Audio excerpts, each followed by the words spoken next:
Título deste episódio: Zaragatas explosivas, cabeças úmidas. Diz outra vez que o microfone estava Título desligado. deste episódio: Zaragatas explosivas, cabeças úmidas. Já disse 3 vezes isto hoje. Bom, dentre todas as lutas intensas da cultura popular, talvez nenhuma seja tão mítica como a discussão Star Wars versus Star Trek. Eu sou um caso muito especial porque eu adoro Star Wars, mas tenho de admitir, sobretudo pensando na clássica série dos anos 60, Star Trek é incrível. Logo, isto para mim não é um conflito. Eu adoro Star Wars, mas tenho pena de não conhecer mais de Star Trek. Sabes qual era a minha coisa favorita de Star Trek? O que era? Eles tinham na Enterprise uma máquina molecular que qualquer coisa que tu pedisses para comer, ela fazia. Batido de morango. E aquilo juntava as moléculas do ar. Fabuloso. Fazia bacalhau à brás. Por acaso nunca pediram um bacalhau à brás? Tão bom isso acontecer. O que? O Captain Kirk? O Nunca Captain pediu. Kirk. Nunca pediu bacalhau à brás? É verdade, o Spock também não se percebe. Codfish to Brass. Bom, eu acho que há lugar para tudo, para Star Wars, para Star Trek, para Battlestar Galactica, há lugar para todos, mas há pessoas da comunidade nerd e geek que levam este conflito muito a peito. Há clubismo, há discussões e zangas em torno deste tema, o que talvez possa estar relacionado com o número de relações sexuais que já se teve na vida. Quanto menos, mais zaragata sobre assuntos não exatamente merecedores de zaragata.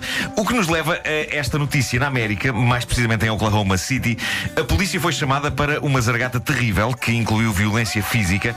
Quando lá chegaram, perceberam que no centro da fúria e da violência estava a importante e fundamental questão para o futuro da humanidade: quem é melhor, Yoda ou Spock?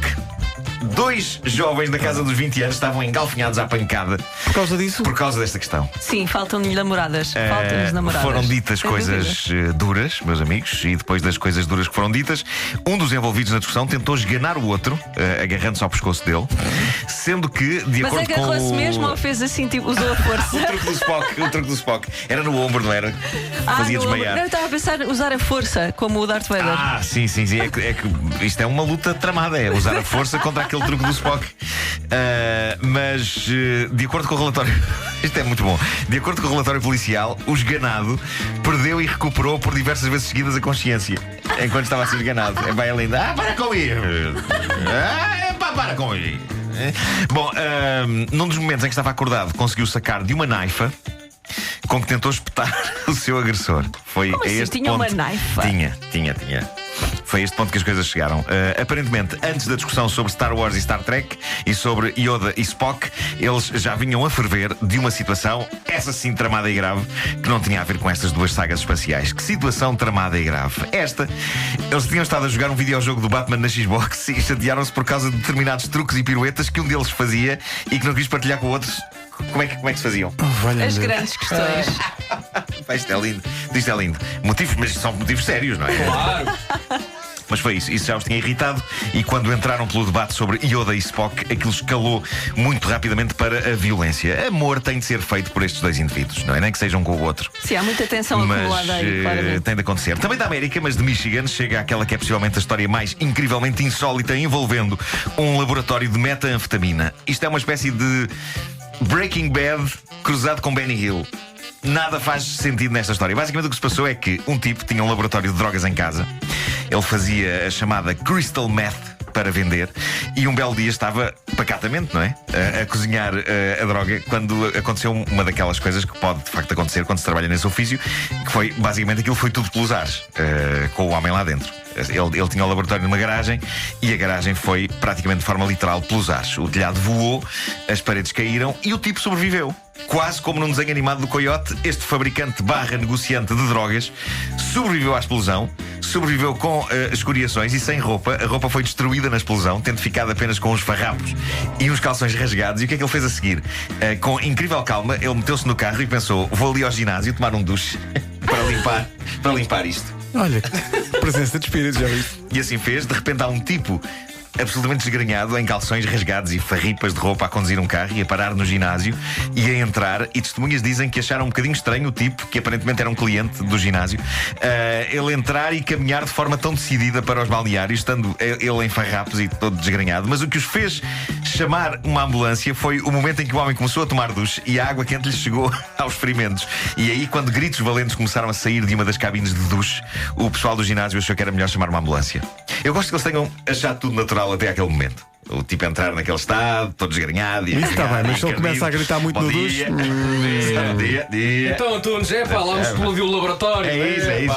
Bom, no Colorado, um rapaz de 19 anos acordou às 4 da manhã, uma destas noites, com um estranho som. Um som que ele caracterizou como sendo um som estaladiço.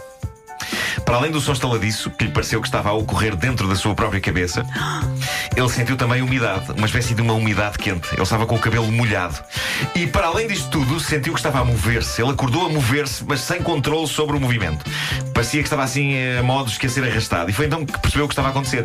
Ele estava só a ser arrastado dentro do saco de cama em que estava a dormir no campo de férias por um urso. Lá está. Os ursos. O que é que se passa com os ursos? E por onde é que ele estava a ser puxado? Pela cabeça. O urso abocanhou a cabeça do jovem. Daí o facto dele sentir a umidade e o som estaladiço.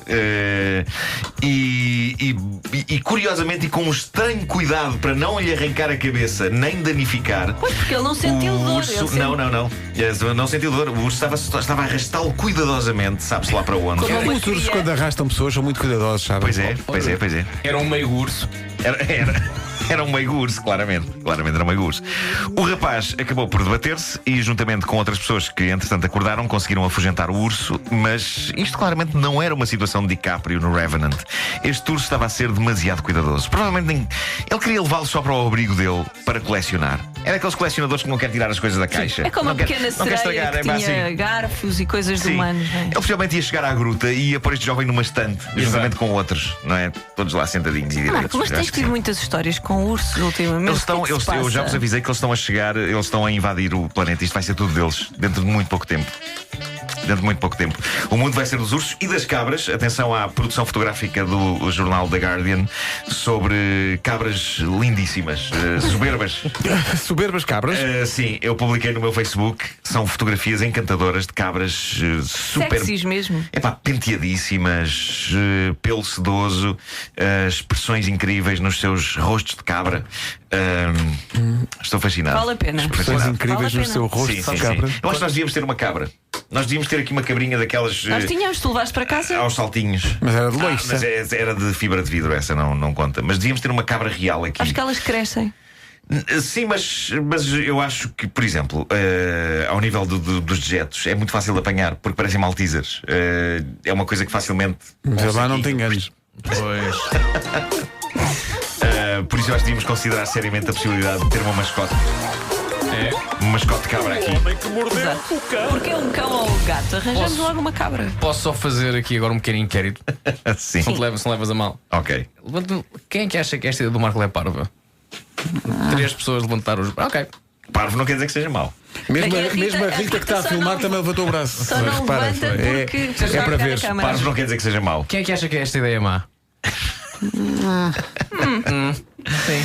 Era divertido, mas muito complicado de manter. Uma Tu nem cabrinha tens uma em casa. ia dar muita alegria. Tens um jardim e não tens uma cabrinha. Pois, mas é porque tenho 2 cadelas que eu tenho a certeza que pelo menos uma delas iria rapidamente fazer uma chanfana tártara com aquela cabra.